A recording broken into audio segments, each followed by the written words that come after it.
Biblia inasema hivi kwamba kazi yao wapumbavu wachosha, kwa maana hawajui njia ya kuiendea mji. Imagine una gari na ina mafuta full tank, lakini hujui njia ya kufika destination unayotaka kufika. Kitakachotokea ni kwamba utakuwa una guess njia, utapapasa na kupoteza mafuta. Mwisho wa siku inawezekana ukafika ukiwa umechoka sana, au usifike kabisa na ukawa tu umemaliza mafuta.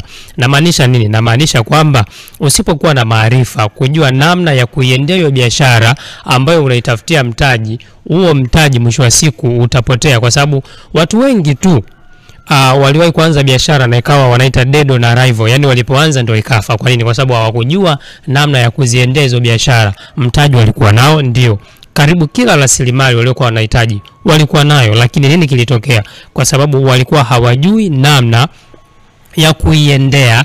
Kilichotokea ni kwamba wakapoteza kila kitu. Maarifa yanakuwa ni kama magnet, unajua, yanakuwa kama sumaku, yanavuta vitu sahihi kukujia. Unavokuwa na maarifa una attract vitu sahihi kukujia. Mtaji pesa ni muhimu, lakini mtaji maarifa ni muhimu zaidi.